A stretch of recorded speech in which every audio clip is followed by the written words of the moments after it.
नमस्कार। नक्षत्र तक में आपका स्वागत है। मैं आपका ज्योतिष मित्र आदित्य द्विवेदी।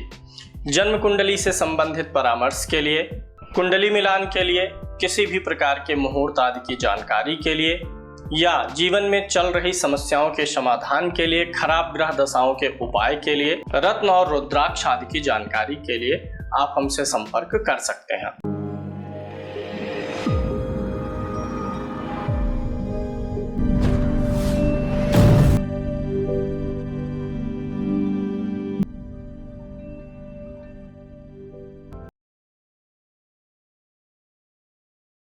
22 अप्रैल 2023 को प्रातः सवेरे 3:33 पर बृहस्पति मीन से निकल करके मेष राशि में प्रवेश करेंगे और जब ये मेष राशि में आएंगे उस समय बृहस्पति महाराज अस्त होंगे, क्योंकि 28 मार्च से बृहस्पति मीन राशि में अस्त हो जाएंगे और अस्त अवस्था में ही वो मेष राशि में प्रवेश करेंगे और फिर उसके बाद 27 अप्रैल को रात के समय 2:07 तक अस्त अवस्था में रहेंगे। उसके बाद मेष राशि में बृहस्पति महाराज उदित हो जाएंगे। सबसे पहले मैं थोड़ा सा इस चांडाल दोष के बारे में बता देता हूँ, विवरण दे देता हूँ और वैश्विक स्थिति पे थोड़ा सा प्रकाश डालता हूँ। फिर उसके बाद हर राशि के बारे में बताएंगे क्या प्रभाव पड़ेगा और क्या उपाय करना है। ये चांडाल दोष 10 मई से 1 जुलाई के बीच में अपने एक्सट्रीम लेवल पर होगा। इसका कारण क्या होगा कि ये जो गुरु और राहु की युति मेष राशि में हो रही है, मेष राशि का स्वामी मंगल है और मंगल इस समय अवधि के बीच में अपनी नीच राशि में रहेगा 10 मई से 1 जुलाई के बीच में। और इसके साथ साथ इस समय अवधि में गुरु और राहु डिग्री वाइज काफी समीप रहने वाले हैं।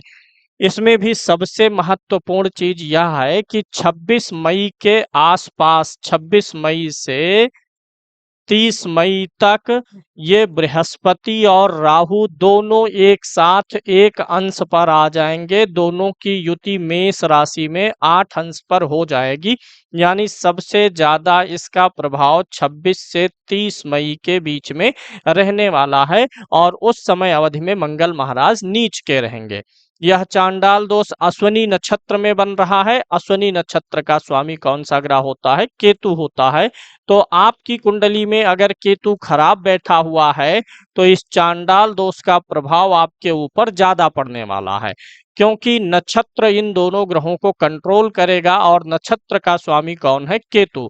तो जिन लोगों की कुंडली में केतु महाराज ज्यादा पीड़ित हैं, उन लोगों को इस चांडाल दोष से अधिक सावधान होने की जरूरत है। अगर कुंडली में केतु अच्छा है तो इस चांडाल दोष से उनको लाभ भी मिल जाएगा। अश्विनी नक्षत्र में जब यह योग हो रहा है, एक्सट्रीम लेवल का चरम कोटि का चांडाल दोष बनेगा, तो अश्विनी नक्षत्र से कश्मीर में भारत और पाकिस्तान के कब्जे वाला कश्मीर भी आ जाएगा और पाकिस्तान भी आएगा। पूर्वी चीन, बर्मा, नेपाल, फिलीपींस आदि देश शामिल हैं। इन देशों में, इन स्थानों के आसपास में या इन देशों में सैनिक गतिविधियां बढ़ जाएंगी, क्योंकि मंगल की राशि में यह योग बन रहा है 1 नंबर की गिनती में और मंगल सेना का कारक ग्रह है। सैनिक गतिविधियां बढ़ेंगी और जब मंगल नीच राशि में रहेगा 10 मई से 1 जुलाई तक, तो इस समय सेनाओं में बेवजह का गुस्सा, तनाव और एक दूसरे से पंगा लेने की होड़ मचेगी। तो यह जो समय होगा 10 मई से 1 जुलाई का, हालांकि उसके पहले भी असर रहेगा, बाद में भी रहेगा, लेकिन जब ये अपने एक्सट्रीम लेवल का रहेगा, इस समय इन स्थानों पर विशेष रूप से सैनिकों की भिड़ंत हो सकती है। सैनिक गतिविधियां बढ़ेंगी, सैनिक उकसावे वाली कार्य करेंगे। तो इन देशों के आप नजर बनाए रखिएगा न्यूज वगैरह में, इन स्थानों से संबंधित कुछ सैनिक गतिविधियों का समाचार आपको प्राप्त होने वाला है। अब आ जाइए, शुरू करते हैं। 12 राशियों में बताते हैं क्या क्या फल रहेगा और क्या क्या सावधानी बरतनी है। सबसे पहले हम शुरू करेंगे मेष राशि से। अभी तक राहु मेष राशि में अकेले गोचर कर रहा था और अब मेष राशि पे गुरु भी आ रहा है। राहु और गुरु की युति मेष राशियों पर हो रही है। राहु को शुभ ग्रह गुरु का साथ मिल रहा है और शुभ ग्रह का साथ पाने से राहु स्वयं में कुछ अच्छा होने लगता है। हालांकि गुरु का फल थोड़ा सा बिगड़ जाता है। तो मेष राशि के लोगों को अब राहु के कुछ अशुभ प्रभाव से मुक्ति मिलने वाली है और यह समय आपको आपके रूटीन काम से बाहर लाने में मदद करेगा। अगर आपकी दिनचर्या बिगड़ी हुई है पिछले कुछ समय से तो आपकी दिनचर्या में काफी सुधार हो जाएगा। और गुरु के साथ आने से राहु जो कि शत्रु राशि मंगल में पैदा था, अब एक नया ऑप्टिमिज्म, आशावाद आपके अंदर पैदा होने वाला है। आप अपने आप को कंफर्ट जोन से बाहर निकालेंगे और अब थोड़ा सा परिश्रम बढ़ाने वाले हैं। हालांकि इस युति के कारण आपको बहुत सारे मामलों में विरोध का भी सामना करना पड़ेगा, लेकिन जैसे डर के आगे जीत है उसी प्रकार से विरोध के बाद सफलता भी है, आपको जूझना पड़ेगा। इस समय व्यक्तिगत और वैवाहिक जीवन के लिए भी आपको सब्र और सतर्कता की जरूरत होगी, क्योंकि राहु और गुरु की दृष्टि सप्तम भाव पे रहने वाली है। गुरु यहाँ पर शत्रु राशि को भी देखेगा। इन दोनों ग्रहों की दृष्टि संतान भाव पर भी जा रही है। अभी तक संतान को लेकर के जो चिंताएं चल रही थी, गुरु के राहु के साथ आ जाने से संतान पक्ष की चिंताएं खत्म होंगी और भाग्य इस समय जो कम प्रभावशील हो पा रहा था, भाग्य भी ज्यादा प्रभावशील हो पाएगा, क्योंकि अभी तक इन 3 भावों पर अकेले राहु की दृष्टि थी। पंचम भाव संतान भाव पर, विद्या भाव पर और दाम्पत्य भाव पर, भाग्य भाव पर राहु की अकेले दृष्टि थी। अब गुरु की भी दृष्टि पड़ने वाली है, इसलिए पहले से काफी हद तक सुधार आने वाला है। लेकिन मेष राशि के जातकों के शिक्षा में अवरोध का सामना करना पड़ेगा। कोई पुराना रोग भी आपका उभर सकता है। जो बीमारी या परेशानी स्वास्थ्य की चल रही थी, पकड़ में नहीं आ रही थी, निदान नहीं हो पा रहा था क्योंकि राहु अकेला था, अब गुरु के आने से उसके बारे में आपको जानकारी मिल जाएगी। संतान का सुख बढ़ जाएगा। आपको इस बीच में अपनी पद और प्रतिष्ठा का ख्याल रखना है। पहले से अधिक तरक्की करने का योग बन रहा है। तो मेष राशि के लोग जो है थोड़ा सा मेडिटेशन करें, ध्यान करें, ओंकार की ध्वनि आंख बंद करके करें, अपने तीसरे नेत्र पर यानी कि आज्ञा चक्र पर ध्यान देने का प्रयास करें और राहु के लिए काले वस्तु का दान करें। काला तिल, काला उड़द, काला कपड़ा, जूता आदि शनिवार को दान कर देने से यह इनका जो चांडाल दोष है उसका दुष्प्रभाव कम हो जाएगा। अब आइए बात कर लेते हैं वृषभ राशि के लिए। जिनकी लग्न कुंडली में चंद्रमा 2 नंबर की गिनती पर है, उनकी वृषभ राशि होती है। यह फलादेश आप अपनी राशि या लगन दोनों के अनुसार देख सकते हैं। वृषभ राशि के लोगों के लिए यह चांडाल दोष बनेगा 12वें भाव में। हालांकि इस चंडाल दोष में कई ग्रहों की युति समय के साथ होती जाएगी, इसलिए वृषभ राशि के 12वें भाव में बनने के नाते वृषभ राशि के जातकों के लिए कुछ खास शुभ नहीं होने वाला है। ज्यादा ही सतर्कता इनको बरतनी चाहिए। 12वें भाव में राहु और गुरु की युति के कारण से दवाओं पर पैसा अपव्यय हो जाएगा। इस समय में भाग्य थोड़ा सा कम साथ देने वाला है। वृषभ राशि के लोगों के लिए यह समय सामान्य रहेगा, यानी अच्छा नहीं रहने वाला है। हो सकता है सम रहे, बेटर होने की उम्मीद थोड़ी सी कम है। आपको इस दौरान अपने सेहत का उचित ध्यान रखना होगा। नौकरी करने वालों का विदेश का दौरा करने का मौका मिल सकता है, क्योंकि अगर आप नौकरी कर रहे हैं तो वृषभ राशि के लोगों के लिए स्थान परिवर्तन या विदेश के लिए जाने का योग बनेगा। इस दौरान खर्चे बढ़ते जाएंगे, जिसके कारण से आपको तनाव भी होगा। इसके अलावा कुछ आर्थिक चिंताएं आपको बार बार आती रहेंगी, आर्थिक समस्याएं आएंगी। एक आर्थिक समस्या हल करेंगे तो दूसरी समस्या सिर उठाए खड़ी हो जाएगी। इस बीच में आपको अपनी रिस्क लेने की प्रवृत्ति को कम करना चाहिए, अर्थात वृष लगन के लोग या वृष राशि के लोग जो शेयर सट्टा आदि से काम करते हैं, तो इस समय शांत हो जाएं। इस समय कोई नया इन्वेस्टमेंट ना करें और अगर पहले से है तो उसे बहुत सोच विचार करके सेल करें। कुछ दूरस्थ यात्रा गुरु और राहु की युति के दौरान देखी जा सकती है। इस अवधि में भविष्य की योजनाओं और लक्ष्यों को हासिल करने के लिए नई रणनीति अपनाइए। यानी आप जो लक्ष्य पाना चाहते हैं और जो आपका पहले से उसका रणनीति बना हुआ है, उसमें थोड़ा सा आपको चेंज करने की ज़रूरत है। इसके अलावा जल्दबाजी में लिए गए फैसले से आपको मुश्किल हो सकती है। निरंतर बिना सोचे समझे फैसला ना लें, निरंतर सोचें विचारें और फिर निर्णय लें। इस समय निवेश नहीं करना है, किसी भी प्रकार का कोई नया निवेश नहीं करना है, ना गाड़ी लेने का प्रयास करिए, जमीन और घर तो बिल्कुल ना लीजिए, और शेयर मार्केट से आपको बचना है। आपको भी राहु के लिए काला उड़द, काला तिल या राहु की वस्तुओं का दान करना चाहिए। इसके अलावा आपको लक्ष्मी जी के मंत्र का जाप करना चाहिए। अब आइए बात कर लेते हैं मिथुन राशि के लिए। मिथुन राशि उन जातकों की होती है जिनकी कुंडली में चंद्रमा 3 नंबर की गिनती पर बैठा होता है।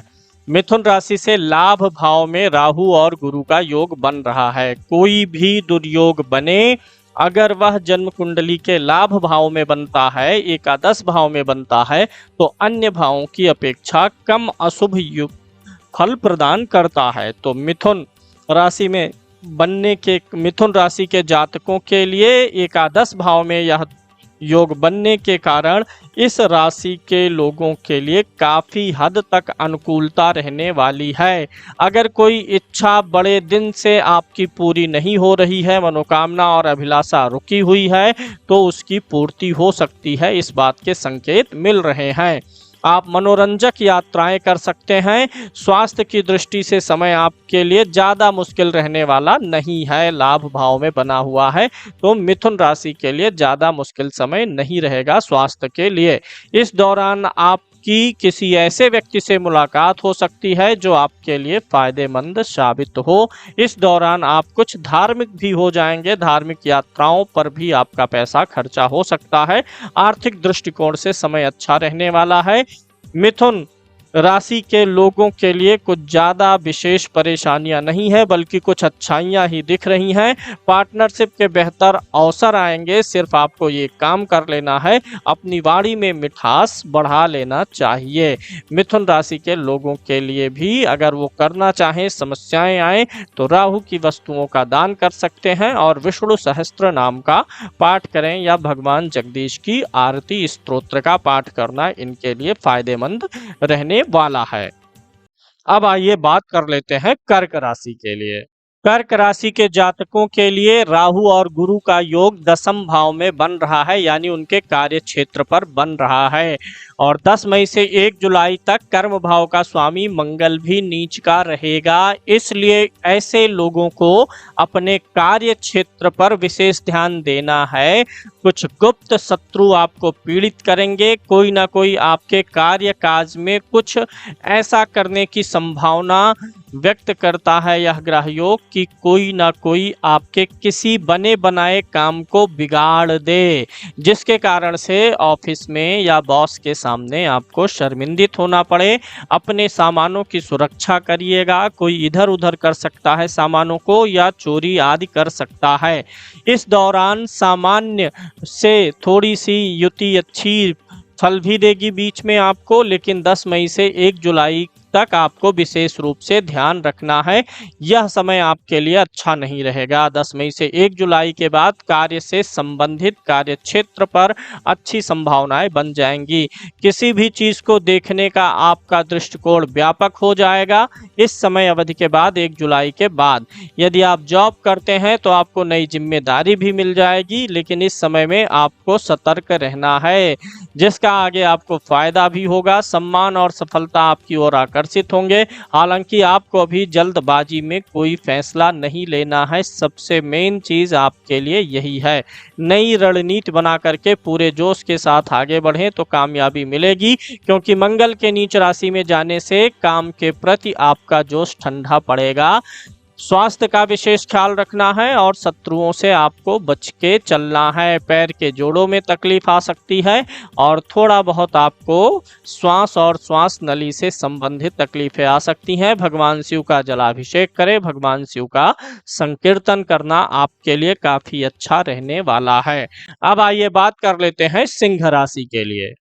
सिंह राशि उन जातकों की होती है जिनकी जन्म कुंडली में 5 नंबर की गिनती पर चंद्रमा बैठा होता है। सिंह राशि के जातकों के लिए यह योग नवम भाव में बनने वाला है। इनके नवम भाव में राहु और गुरु की युति है और जब 10 मई से 1 जुलाई तक मंगल नीच राशि में रहेंगे, इस समय भाग्य पे बिल्कुल भी भरोसा आपको नहीं करना है। 10 मई से 1 जुलाई के बीच में ही आपको ज़्यादा सावधानी रखनी है, उसके बाद आपका भाग्य पुनः साथ देने लगेगा। भाग्य के भरोसे या किसी लालच में फंसना, कोई भी बड़ा अवसर या बड़ी लालच वाला कोई ऑफर आ रहा है तो इस बीच में आपको सावधानी बरतनी है। राहु और गुरु के मिलन से इस अवधि के दौरान आपका फोकस सोशल नेटवर्किंग पर, सोशलाइजिंग पर होगा। आप अपने नेटवर्क से मजबूती से फ़ायदा उठा पाएंगे और यह आपके सामने कई अवसरों को लेके आएगा डिजिटल माध्यम से।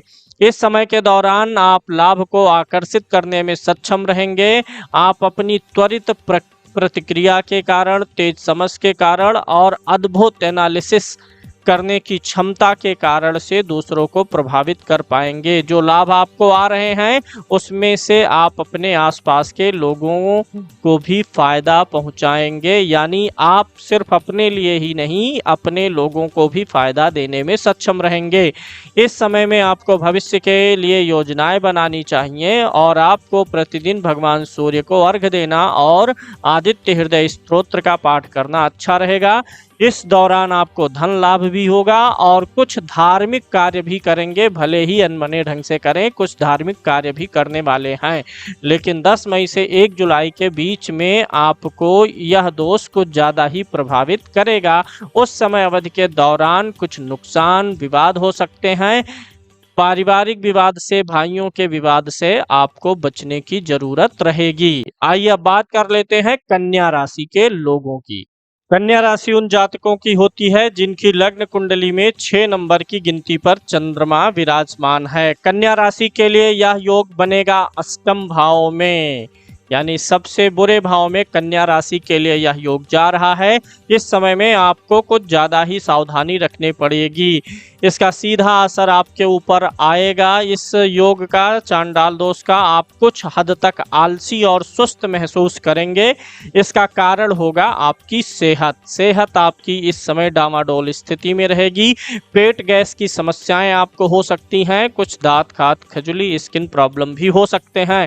इसलिए इस समय में आपको योग, ध्यान या शारीरिक व्यायाम की तरफ भी ध्यान देने की जरूरत रहेगी। इस समय उचित आहार की भी आवश्यकता होगी, क्योंकि अष्टम में राहु और गुरु के कारण से बाहर के भोजन के कारण डाइजेशन बिगड़ सकता है, फूड पॉइजनिंग हो सकती है, पेट आदि के खराब होने की संभावनाएं बन रही हैं।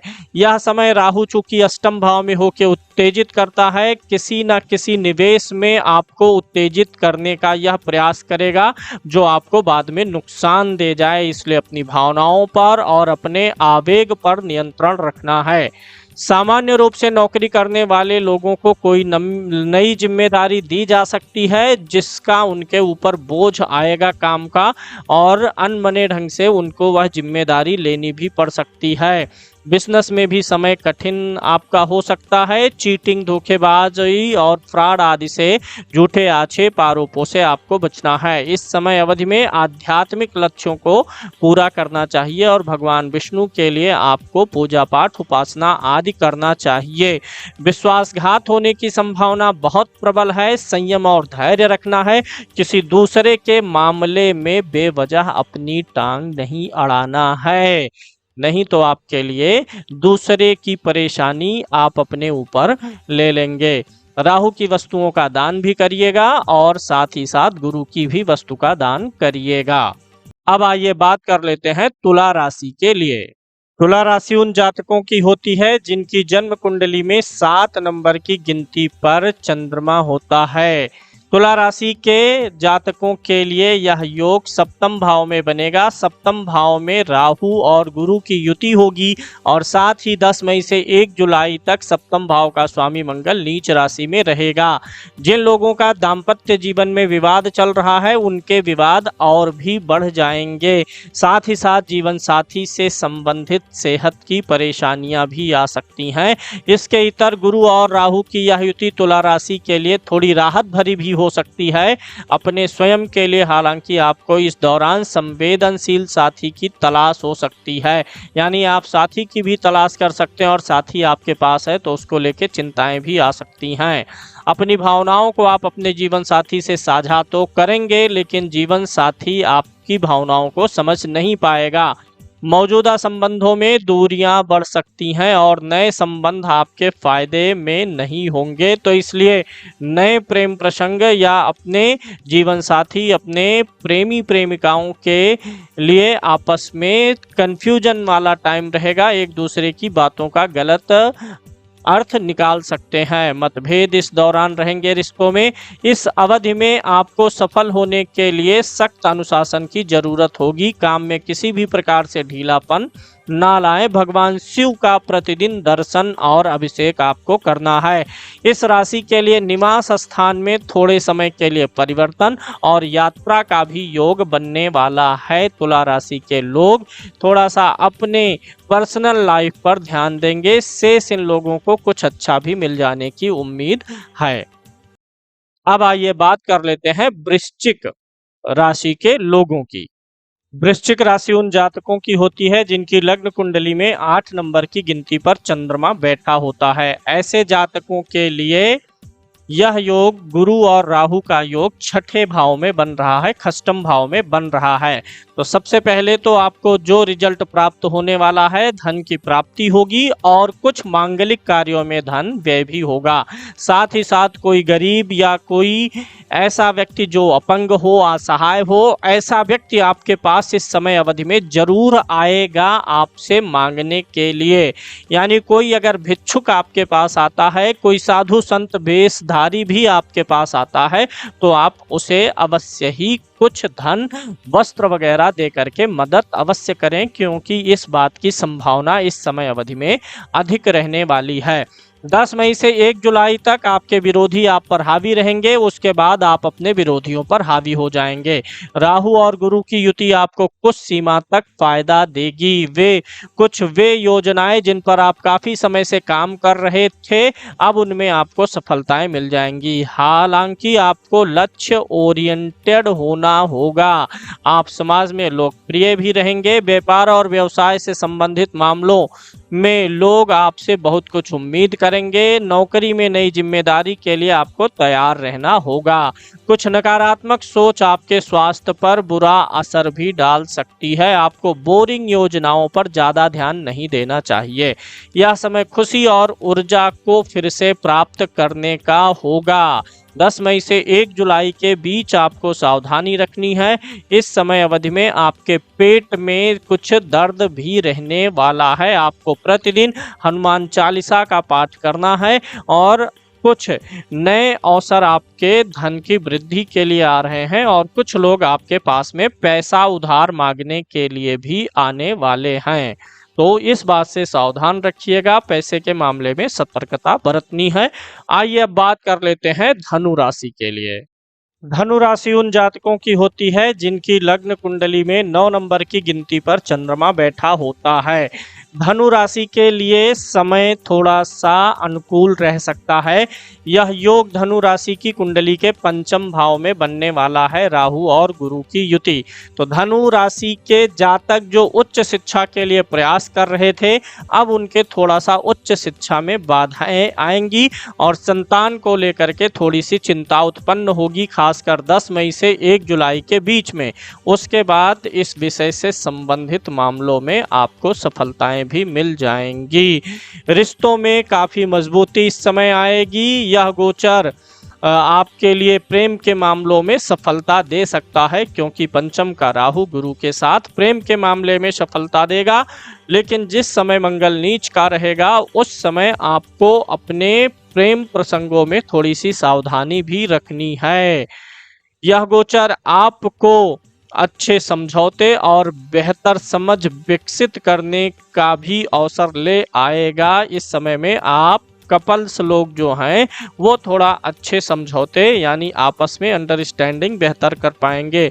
यह गोचर विवाहित लोगों के लिए भी अच्छा होगा। जो लोग संबंध में नहीं है वे किसी नए रिश्ते की शुरुआत भी कर सकते हैं।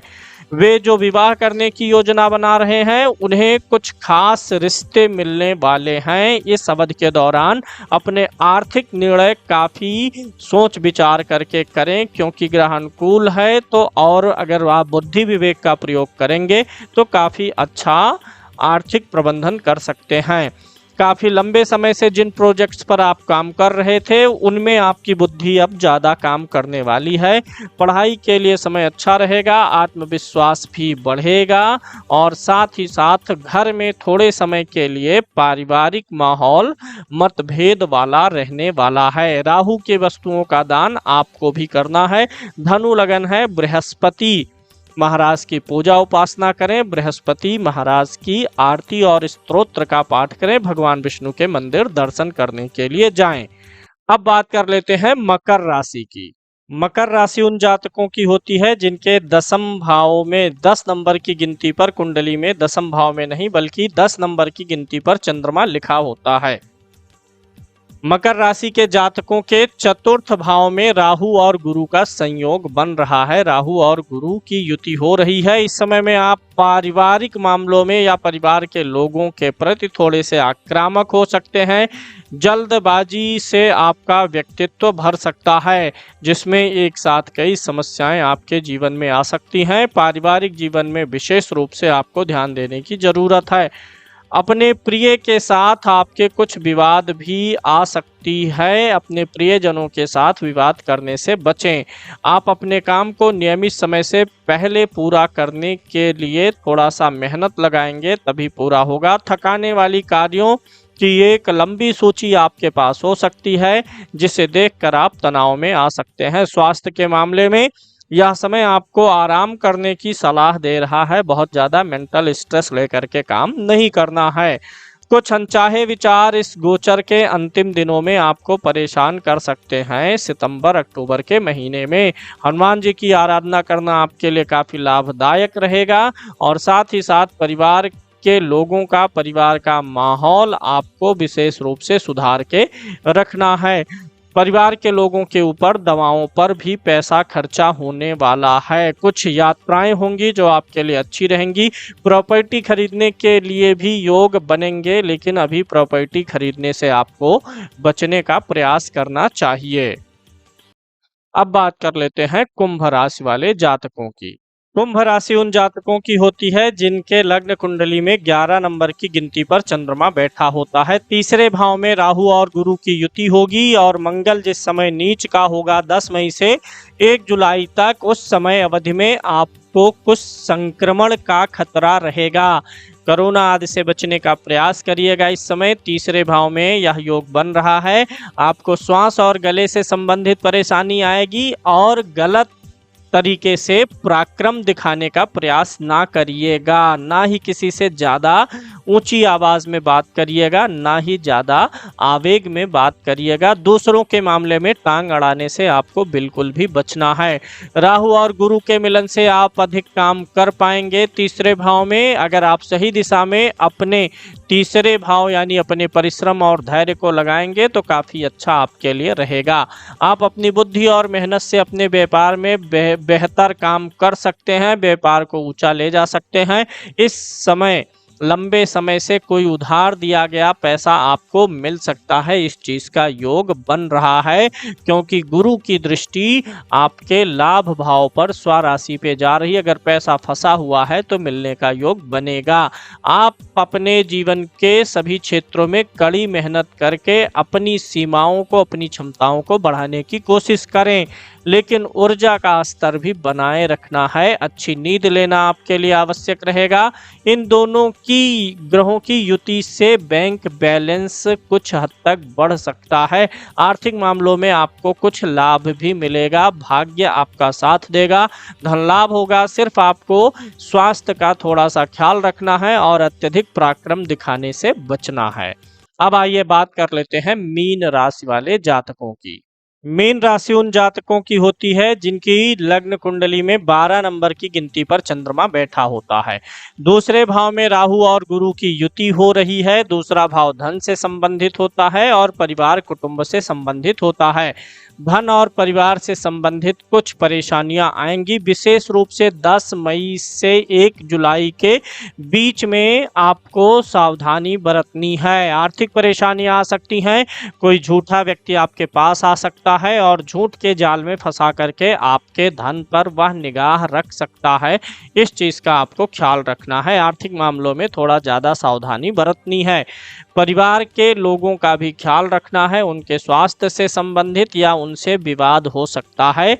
लेन देन के मामले में आपको सावधानी बरतनी ही बरतनी है। रिश्तेदार आपके सहयोग कर सकते हैं। इस राहु और गुरु की युति के अनुसार आप सफलता हासिल करने का प्रयास करते रहेंगे। इस अवधि में आप अपने दुख से दुखी नहीं होंगे, दूसरों के दुखों से दुखी होंगे। दूसरों के कारण से आपको परेशानियां आएंगी। आप केवल वित्त और पारिवारिक संबंधित मामलों पर ध्यान केंद्रित करने का प्रयास करें, क्योंकि यहीं से कुछ बुरा होने की उम्मीद है। या तो आप नई आय के स्रोत खोजेंगे इस समय में, या आप किसी नए निवेश से आर्थिक लाभ हासिल करना चाहेंगे, लेकिन ये आपके लिए अच्छा नहीं रहेगा। थोड़ी सावधानी बरतनी है। आप इस दौरान व्यवहारिक रूप से प्रैक्टिकल वे में चीज़ों को सोचेंगे और मजबूती से अपने लक्ष्य की ओर बढ़ेंगे। नई उम्मीद बनाएंगे और शॉर्टकट लेने से आपको बचना है। Any shortcuts in life during this period will harm your wealth. आपके धन को नुकसान पहुंचाएगा, इसलिए आपको बहुत ज़्यादा सोच विचार करना है। यदि आप वर्तमान में अभी से किसी से रिलेशनशिप में नहीं हैं, तो इस दौरान आप किसी से आकर्षण में बंध सकते हैं। भगवान विष्णु की पूजा करें, उपासना करें।